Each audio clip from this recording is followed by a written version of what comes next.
slacking terribly on the vlog this week, guys. But we are here. It is Thursday night. Yeah, it's Thursday night. Back in the box, it's locked and loaded. Corey and Laura just left here, give us a hand to get loaded up and get some final tuning on it and getting ready to go to Scotia. Okay, so like I said, it's Thursday night and we're getting ready to go. Pretty excited to go to the 250. I haven't been there in quite a few years. Long time since I did the Cat 250, or now the Speed Fest 250 or whatever they're calling it this year. But it looks like a lot of fun. They've got some draws and they've actually got a lot of good stuff going on. They got the fans involved. They've got lots of contingency awards and draws for the drivers, so I think it's going to be a good event. And happy to be going. Like I said, we've had some good runs here of late, and we've got kind of an experiment in it here for Friday. So don't know if it'll be good or bad on Friday, but we're going to test it anyway. We're going to give it at least a few sessions and before we bail on the plan. And yeah, we'll give it a whirl and try to catch back in with you Friday from the track or on the road somewhere, and we'll be back.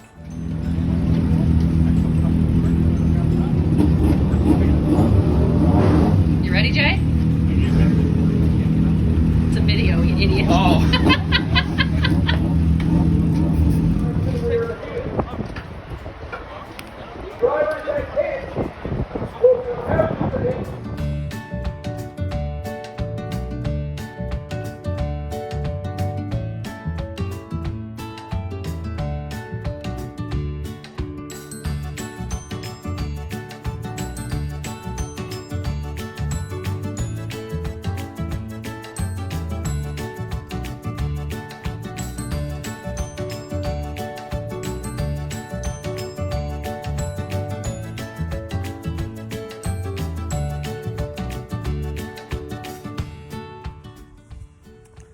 Hi guys, thought this might be fun.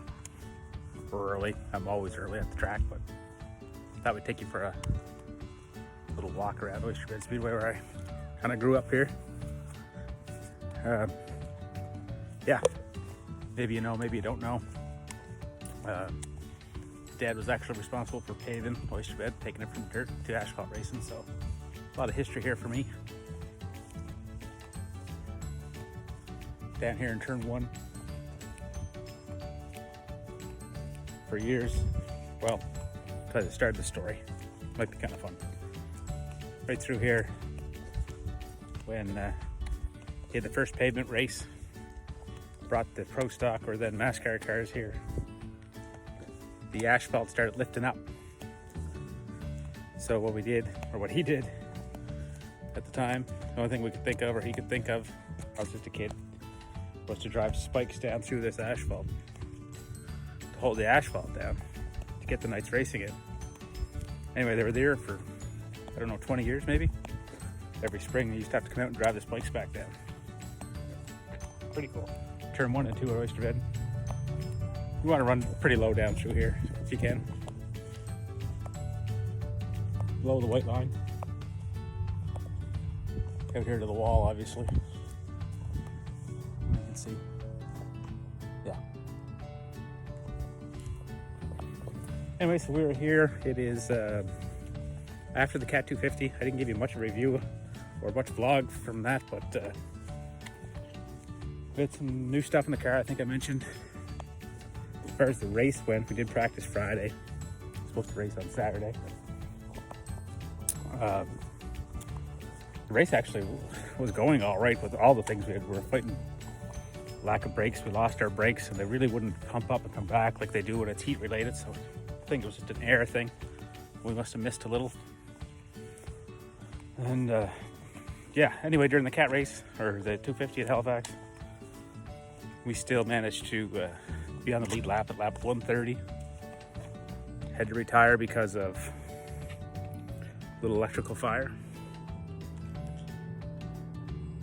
This is the tower up there.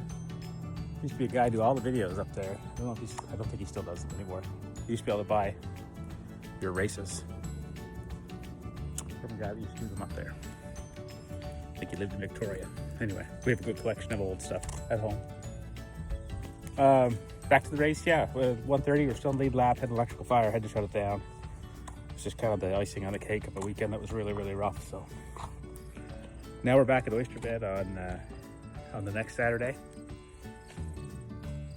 And we found part of what was hindering us at the Scotia race. We had a sway bar issue. I think we got that freed up, fixed up. We do still have a bank control arm on the car. Most people wouldn't run it. But that's not really how I was raised. We think we can make up for it somewhere else. So it may prove us wrong here. We maybe jumped today, but we do have a bent control arm on the car. But we think we made up for it in other ways. So see what happens. It is hot as blazes out here. And it's only like 1 o'clock, and the pit gates open at 2:30. So